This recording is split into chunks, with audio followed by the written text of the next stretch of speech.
Hello and welcome to the puppet eyeball tutorial, whatever you want to call it. Excuse me if you hear me pause mid-sentence for silence. I have the hiccups, of course, when I need to do this. So, to jump right in there, to make my eyes for the puppet, you're not going to be able to see through them, so you might as well go all out and make them super awesome. You can totally just use photo paper, but here's the technique that I used. It's also by Kazul. She's the one where I saw this first, and it's pretty cool. So I don't know what she used for the clear domes, but I am using do-it-yourself ornaments, which are just, two bits of plastic which pop together to make a sphere. So you can see here I've painted my sclera black, my iris's little inset. Just ignore that for now. I'm just basically showing you the half circle of plastic.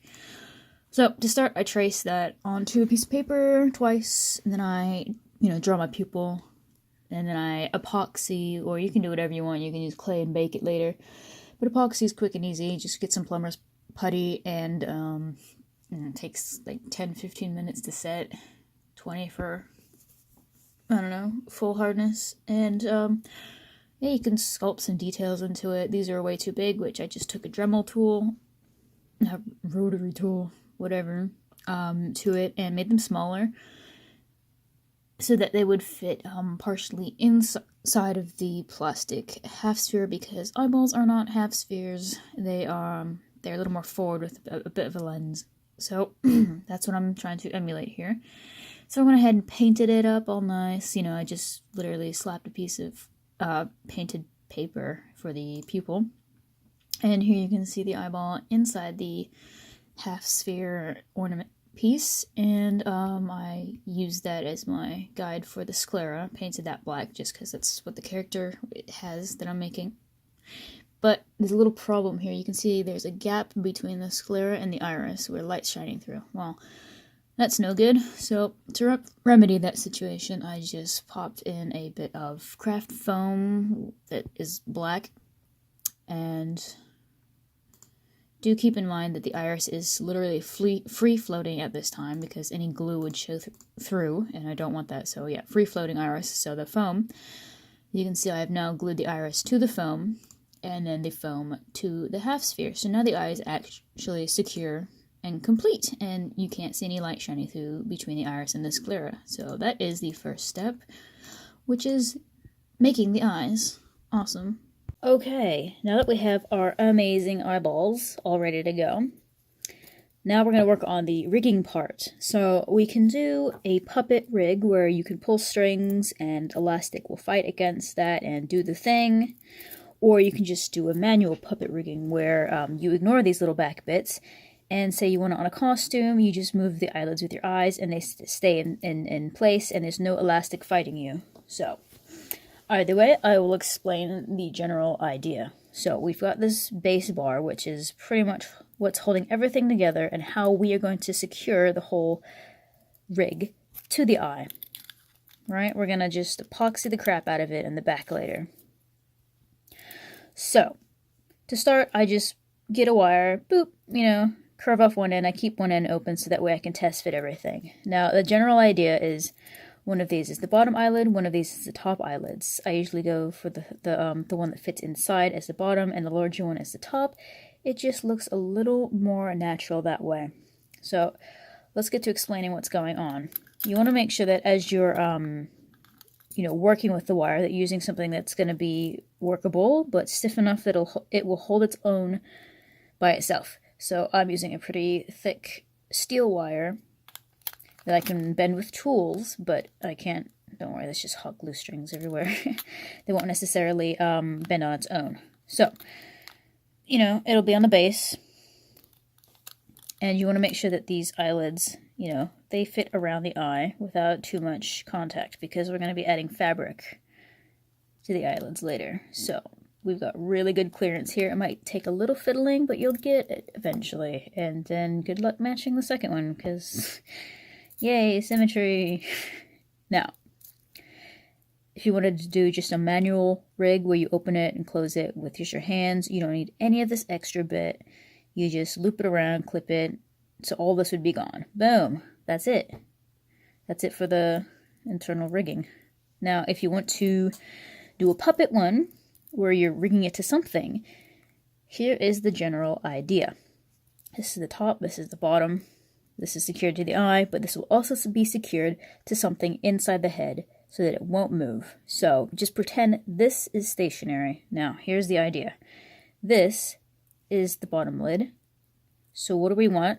This is going to be the elastic piece. This is the manipulation piece, what we'll be pulling on. So in theory, the elastic, you want it to be secured to something to the top of the head, so it's forced open all the time, right? And then you want to get a pull string on here, however you want to do it. I'm using nylon temporarily, but I can touch on that later in another tutorial once this puppet's actually done. So this is going to be the pull one. You can use your pull string and you just literally pull down, and that will close the bottom eyelid. Great. So for the top eyelid, we want it to be... Oh, sorry. For the top eyelid, yes. This will be the pull version, the pull string, and this will be the elastic. I try to do it opposites just so when you pull in them both, I don't know, the pressure is evenly distributed. That's the idea anyway. So for this one, you want the elastic pulling down, so you secure it down somewhere on the head. Now for the pull string part, to close it, you need to go up, right?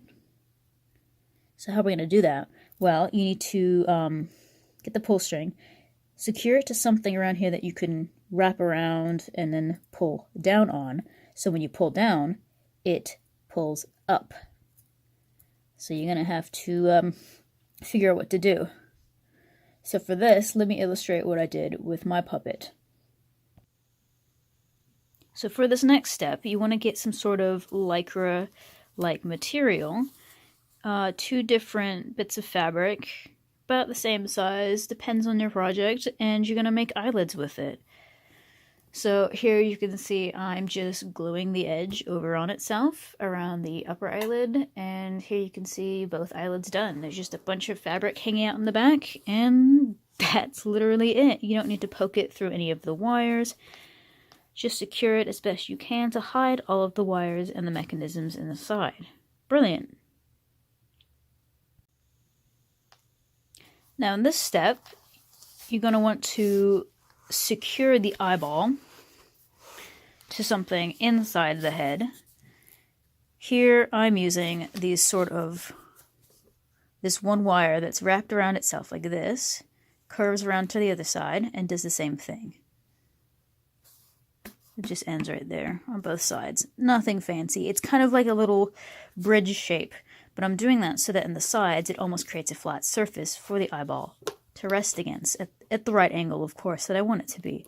Which again might take a little fiddling with tools, but it's, yep, just like a little rainbow bridge of wire just secured here at the bottom, and I've just shoved in some wire there to make sure that it's gonna stay there and not move, and it's pretty darn secure and lightweight.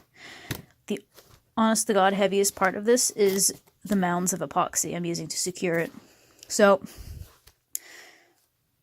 you're gonna have to be pretty quick and clever with this. You can maybe start with hot glue, but I just went straight in with the epoxy. You can mark where you want it, on the back of the eye with Sharpie or something, and slap some live epoxy on there and get going. Get it on there really good. Make sure that all your fabric is on the outside. And you can see I've just pinned it here. You want to make sure that you have enough fabric to move around for the range of motion of the eyelids that you want. And once the epoxy is set, you should be good to go. It's honestly a really, really simple rig conceptually, but as you can see, it looks like a hot mess in there. But the effect is really, really cool. So here you can see the top eyelid, which is the one that you have to pull up in order to pull down.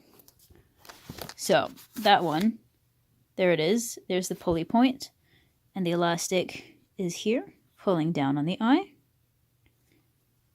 And then I have secured it around that little eye holding rig.